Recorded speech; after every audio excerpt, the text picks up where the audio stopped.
And thank you for that kind introduction. It's an honor to be here. In the final months of World War II, Western leaders convened the greatest economic minds of their generation. Their task, to build a new financial system. At a quiet resort high up in the mountains of New Hampshire, they laid the foundation for Pax Americana. The architects of Bretton Woods recognized that a global economy required global coordination. To encourage that coordination, they created the IMF and the World Bank. These twin institutions were born after a period of intense geopolitical and economic volatility. The purpose of the IMF and the World Bank was to better align national interests with international order, thereby bringing stability to an unstable world. In short, their purpose was to restore and preserve balance. This remains the purpose of the Bretton Woods institutions. Yet everywhere we look across the international system today, we see imbalance. The good news, it doesn't have to be this way. My goal this morning is to outline a blueprint to restore equilibrium to the global financial system and the institutions designed to uphold it. I have spent the bulk of my career from the outside looking in on financial policy circles. Now I am on the inside looking out. I am eager to work with each of you to restore order to the international system. To achieve this, however, we must first reconstruct the IMF and World Bank reconnect the IMF and the World Bank with their founding missions. The IMF and World Bank have enduring value, but mission creep has knocked these institutions off course. We must enact key reforms to ensure the Bretton Woods institutions are serving their stakeholders, not the other way around. Bringing balance back to global finance will require clear-eyed leadership from the IMF and World Bank. This morning, I will explain how they can provide that leadership to build safer, stronger, and more prosperous economies all around the world. I wish to invite my international counterparts to join us in working toward these goals. On this point, I wish to be clear. America first does not mean America alone. To the contrary, it is a call for deeper collaboration and mutual respect among trade partners. Far from stepping back, America First seeks to expand U.S. leadership in international institutions like the IMF and the World Bank.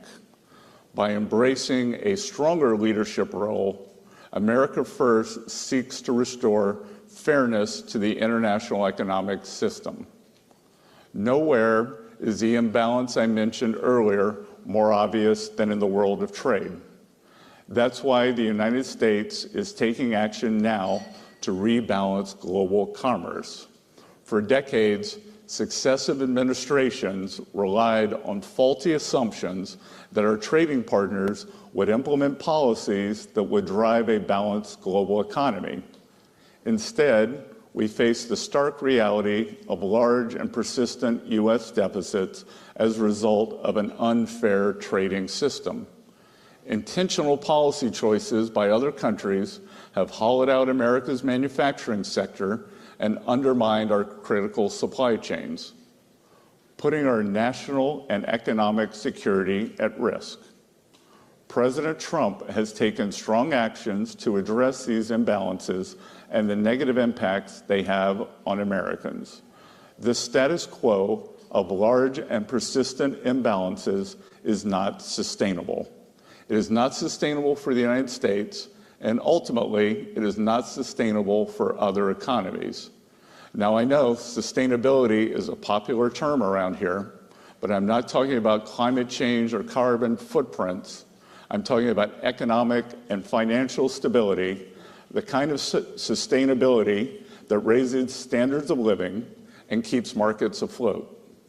International financial institutions must be singularly focused on upholding this kind of sustainability if they are to succeed in their missions. In response to President Trump's tariff announcements, more than 100 countries have approached us, wanting to help rebalance global trade. These countries have responded openly and positively to the President's actions to create a more balanced international system. We are engaged in meaningful discussions and look forward to talking with others. China, in particular, is in need of a rebalancing. Recent data shows the Chinese economy tilting even further away from consumption toward manufacturing. China's economic system, with growth driven by manufacturing exports, will continue to create even more serious imbalances with its trading partners if the status quo is allowed to continue. China's current economic model is built on exporting its way out of its economic troubles. It's an unsustainable model that is not only harming China, but the entire world. China needs to change. The country knows it needs to change. Everyone knows it needs to change, and we want to help it change because we need rebalancing too. China can start by moving its economy away from export overcapacity and towards supporting its own consumers and domestic demand. Such a shift would help with global rebalancing that the world desperately needs. Of course, trade is not the only factor in broader global economic imbalances. The persistent over-reliance on the United States for demand is resulting in an ever more unbalanced global economy. Some countries' policies encourage excess savings, which holds back private sector-led growth. Others keep wages artificially depressed, which also suppresses growth. These practices contribute to global dependence on U.S. demand to spur growth. They also lead to a global economy that is weaker and more vulnerable than it should be. In Europe, former ECB President Mario Draghi has identified several sources of stagnation, and he has outlined several recommendations to get the European economy back on the right track. European countries would do well to take his recommendations to heart. Europe has already taken some long overdue initial steps that I applaud. These steps create a new source of global demand and also involve Europe stepping up on the security front. I believe global economic relationships should come to reflect security partnerships. Security partners are more likely to have compatible economies structured for mutually beneficial trade.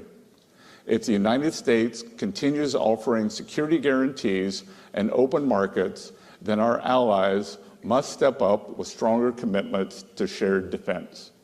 The initial actions from Europe on increased fiscal and defense spending are proof that the Trump administration's policies are indeed working. The Trump administration and the U.S. Treasury are committed to maintaining and expanding U.S. economic leadership in the world. This is especially true at the international financial institutions. The IMF and World Bank serve critical roles in the international system, and the Trump administration is eager to work with them so long as they can stay true to their missions. And under the status quo, they are falling short. The Bretton Woods institutions must step back from their sprawling and unfocused agendas, which have stifled their ability to deliver on their core mandates. Going forward, the Trump administration will leverage U.S. leadership and influence at these institutions and push them to accomplish their very important mandates.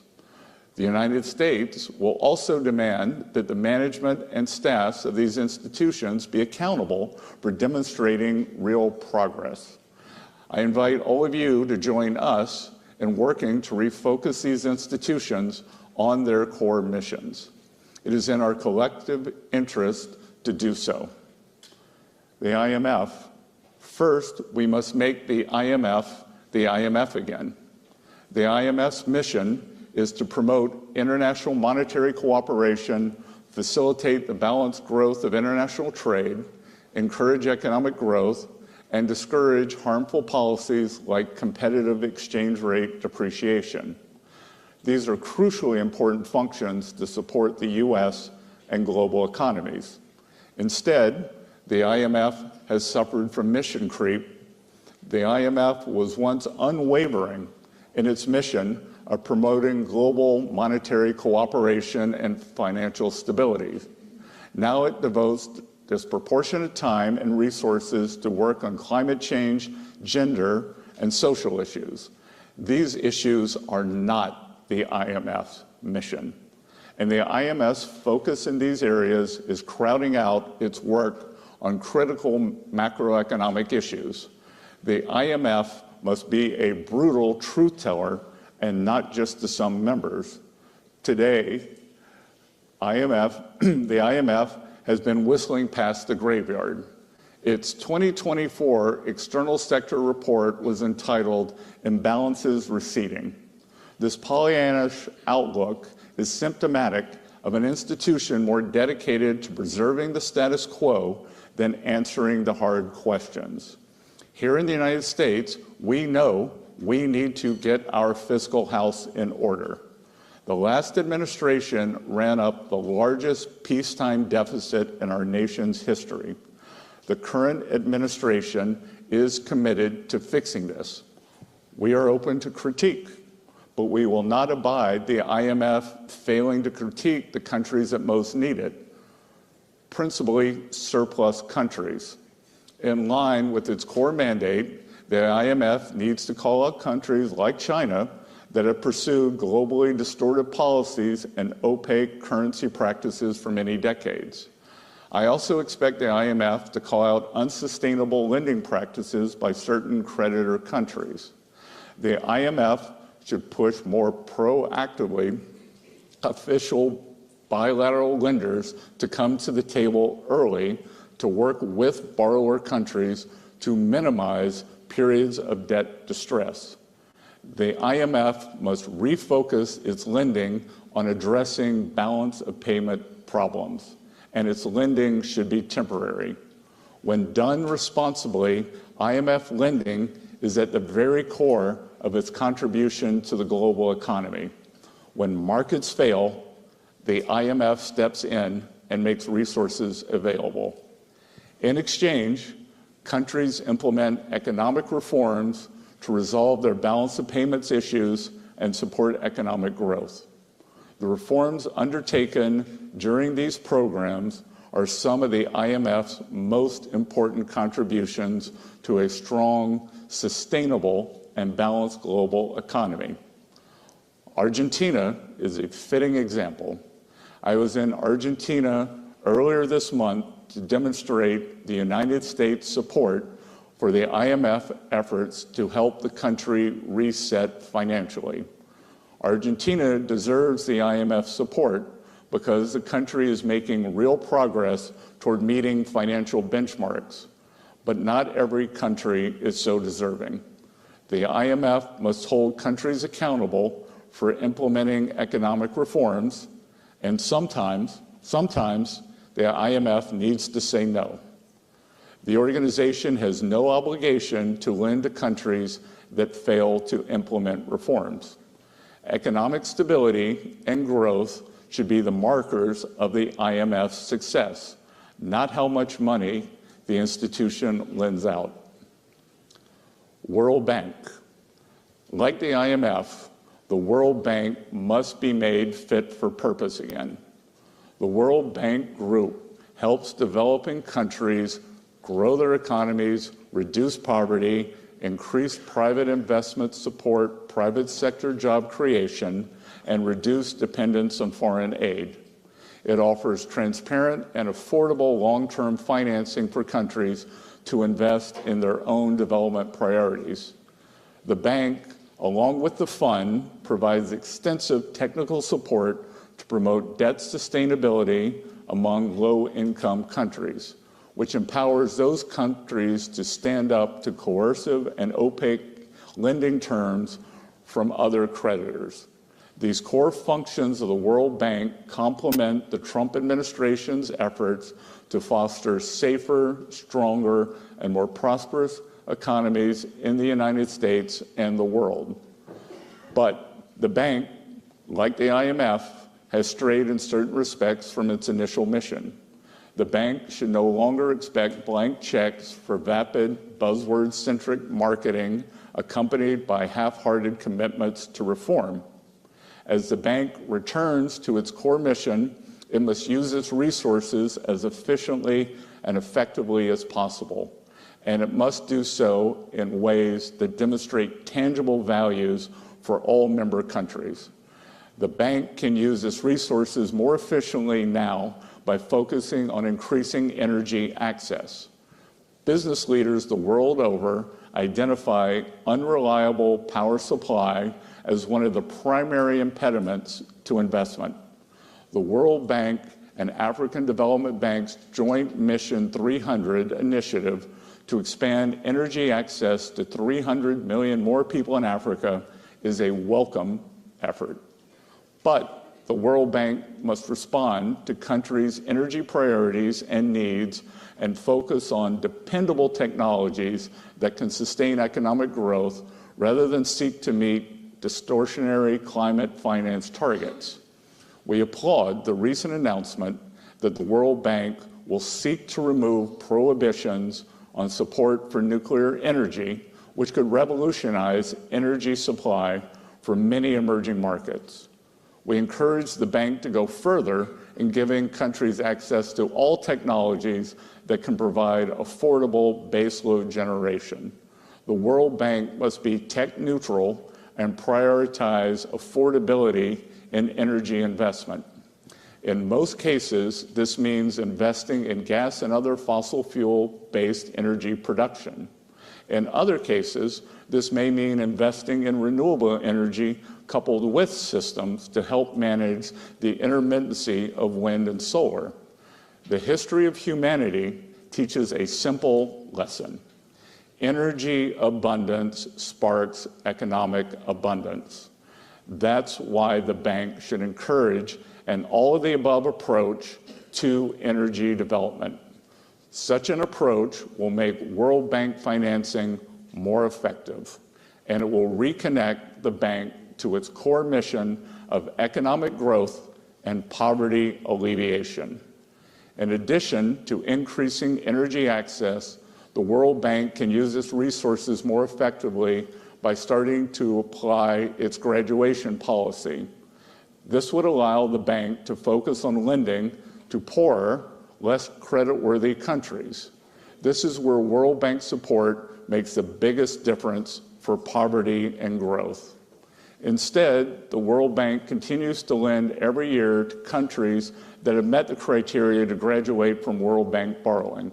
There is no justification for this continued lending. It siphons off resources from higher priorities and crowds out the development of private markets. It also disincentivizes countries' efforts to move away from dependency on the World Bank and toward job-rich, private sector-led growth. Going forward, the bank must set firm graduation timelines for countries that have long since met the graduation criteria. Treating China, the second largest country in the world, as a developing country is absurd. While it has been at the expense of many Western markets, China's rise has been rapid and impressive. If China wants to play a role in the global economy commensurate with its actual importance, then the country needs to graduate up. We welcome that. The World Bank should also implement transparent procurement policies based on best value. It must help countries move away from procurement approaches that prioritize only the lowest cost bids. Such procurement policies reward distortive and subsidized industrial policies that undermine development. They may also stifle the private sector and incentivize corruption and collusion and result in greater long-term cost. Procurement policies based on best value are better from both an efficiency and development perspective, and their robust implementation will benefit the bank and its shareholders. Related to this subject, I wish to send a strong, and I emphasize strong, message about procurement policies as regards Ukraine. No one who financed or supplied the Russian war machine will be eligible for funds earmarked for Ukraine's reconstruction. No one. To conclude, I invite our allies to work with us as we rebalance the international financial system, refocus the IMF and World Bank on their founding charters. America First means we are doubling down on our engagement with the international economic system, including at the IMF and the World Bank. A more sustainable economic system will be one that better serves the interests of the United States and all the other participants in the system. We look forward to working with all of you in this endeavor. Thank you.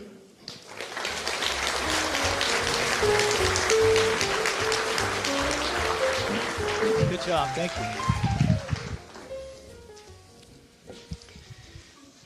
Mr. Secretary, thank you for joining us here today, and thank all of you for coming here today. I'm going to point out you have many great lines in this very meaty, comprehensive set of remarks, but you say, I wish to be clear, America First does not mean America alone. To the contrary, far from stepping back, you seek to expand U.S. leadership in international institutions like the IMF and the World Bank. I must say there's a collective sigh of relief across this town right now, because the concern coming into this week is that you were going to do exactly what you said you're not going to do, which is the U.S. would withdraw, but you want to lead. What you're asking for is simply getting back to factory settings, right? Focused approach, and deal with the issues that you see are most paramount, correct?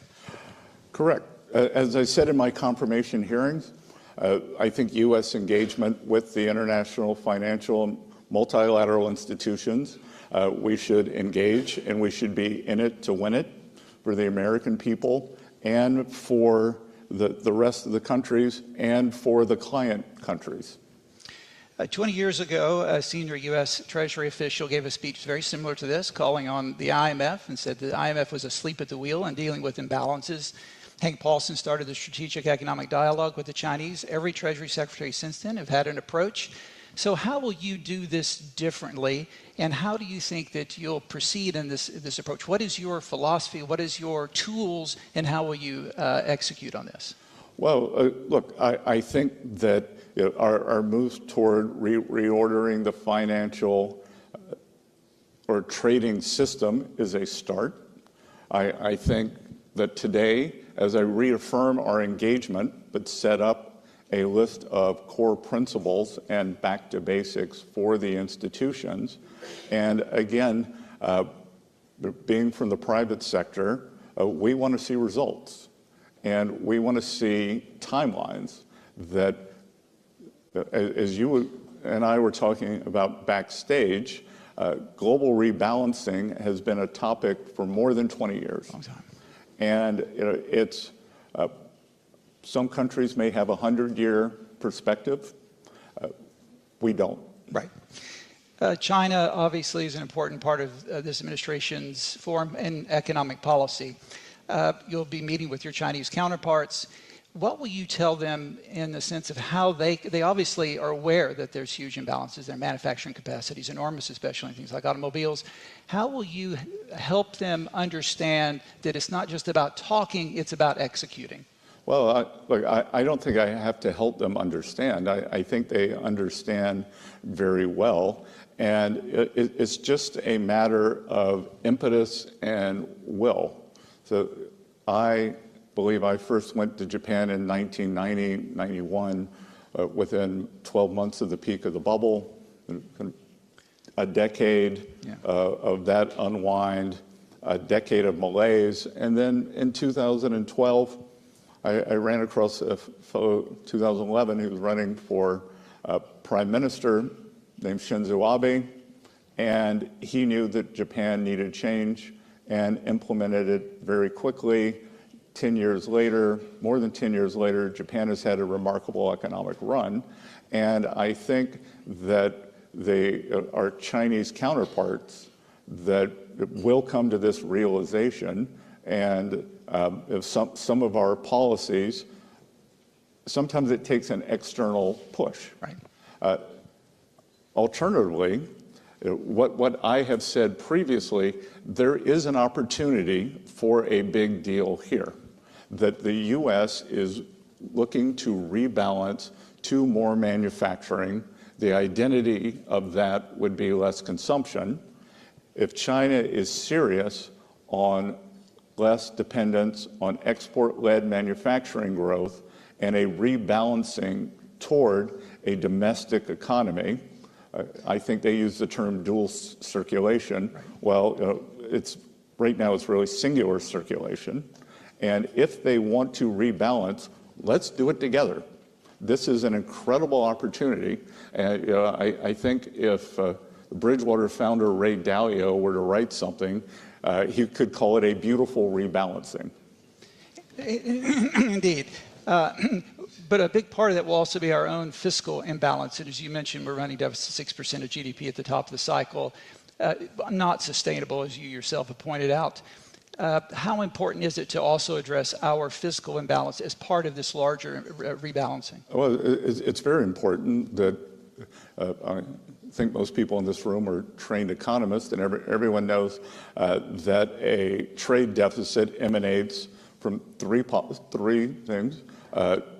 External trade policies, which we are intent on addressing, and the external trade policies can be tariffs, non-tariff barriers, currency manipulation, and the state subsidy of labor and means of production. Mm-hmm. So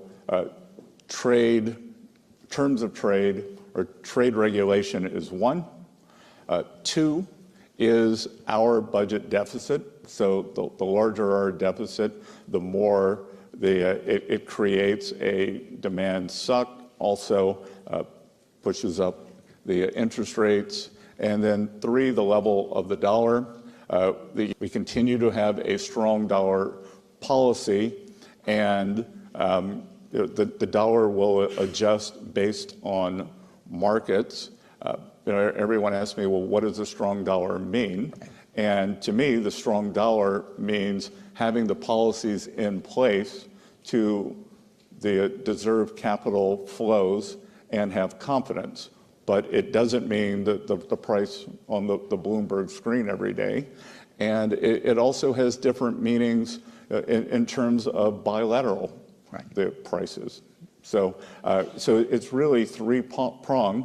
But Tim, to your question, I have talked about we did not get here quickly with this spending. The U.S. does not have a revenue problem. We have a spending problem. And I have suggested, when I first met President Trump, to talk about joining his campaign 2 years ago, that we need to get back to a long-term sustainable budget deficit of something with a 3 in front of it, which works. We have 2% nominal growth, or 2% inflation, projected 1.8% growth, which I think could be much higher if we implement our economic policies. Now, you reaffirmed the strong dollar policy first articulated by Bob Rubin. Valerie Giscard d'Estaing in the 1960s talked about the U.S. exorbitant privilege of the dollar. There are some in this town who question that privilege and actually see it as a burden. Do you see it as a privilege? That the U.S. sits at the center of the global economy is enabled by the use of dollars, and that it's natural that the usage would come down over time. And I think that the U.S. will always, for my lifetime, be the reserve currency. I actually am not sure that anyone else wants it. I can't remember, one of the European officials said today, maybe it was Mr. de Guindos, I can't remember, said, oh, well, the euro could become a second reserve currency. We've just had a substantial appreciation in the euro. For export economies, it's a lot of pressure. And look, I think that reaffirming our belief in these international institutions is also part of that. You mentioned the euro. You mentioned in your comments Mario Draghi's report from last year. There was the letter report. Before that, I've been spending a lot of time in Europe. There does seem to be a much more a buoyant atmosphere in Europe. They see this as an opportunity for them. I said something about a possible renaissance. I was heckled a bit, but I actually am pretty positive on Europe. Do you think this is an opportunity to shift some of that demand? The world is reliant on U.S. final demand. To shift some of that demand for Europe, is this a positive time for Europe? Look, I think it can be, and it wasn't in a straight line. It wasn't always the way a trained diplomat would have done, but I think we should all congratulate President Trump. He has done what a succession of European leaders have tried to do for the past 26 years, since the advent of the euro, that whether it's the French, the Italians, other European countries have tried to get Germany to increase their fiscal spend and drive the European economy, and that I applaud these nascent efforts, because it's a combination. It's a combination of economic stimulus, and it is a combination of burden sharing on the European continent for defense. And as I've said many times before, economic security is national security is economic security. So if this European plan works, that I applaud it. I had a private meeting with the Spanish finance minister last week, 2 weeks ago, and he said, you're going to be pleasantly surprised with where we go on military spending. And next couple of days, or the board, in the new direction, again, back to factory settings direction. What do you want to hear from them? Well, again, I think it's just been mission creep. Yeah. And just occasionally you have to trim your garden when the weeds grow. And I think that it's back to basics. What are our priorities, and how are we going to judge success? And the World Bank, you discussed about graduating the medium-sized countries that should have graduated some time ago. That changes the commercial model of the World Bank, but obviously you think that's important, that they need to be graduated. Yes. Yeah.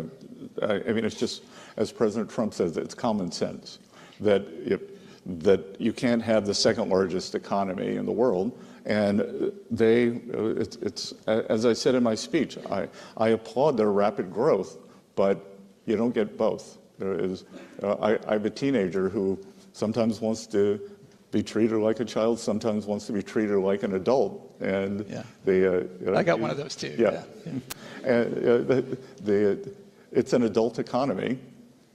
You mentioned energy, specifically nuclear, during the campaign, and since you've become secretary, you've talked about energy production is one of your important legs. The U.S. produces about 13 million barrels of oil a day, the largest producer in the world. What more do we need to do here, and how can the World Bank, what do they need to do more to encourage fossil fuels as well as nuclear, and I assume all the above? Yeah, look, the sine qua non for economic growth is energy abundance. And we need to drive the right combination of the crawl, walk, run for these countries in terms of sustainable production. But by sustainable, I mean robust and baseload, right. Not what I would call almost a luxury belief that we have in the West. Like they are worried about pumping water. They are worried about heating their homes, running their hospitals, and we've seen that the intermittency doesn't work. Even kind of in middle developed countries, maybe like South Africa, that seems to have rolling blackouts. Right. So that's not a model. We want to have a model of strong baseload and then bolting on the alternative production, as opposed to beginning with alternative production and then having this latency or intermittency that makes it impossible to industrialize. In the final minute or two, let me just turn to financial intermediation. You know, there's a famous adage that capitalism without capital is just another ism. The institutions you see here are important intermediaries, both in the capital markets and in other forms of financial intermediation. What is your vision, especially for the U.S., in terms of financial regulation? What do you want the industry to look like? Obviously, the capital markets, the U.S. is a crown jewel of this economy. How should we encourage that not only here, but abroad? Well, I think that I've been getting a lot of questions on private credit, and I think that private credit is an interesting addition to the U.S. mosaic, and it is the depth and breadth of our capital and credit markets that powers the U.S. economy, and it's the innovation there. I think that private credit's a very new and interesting part, but it is happening outside of the regulated ecosystem. Right.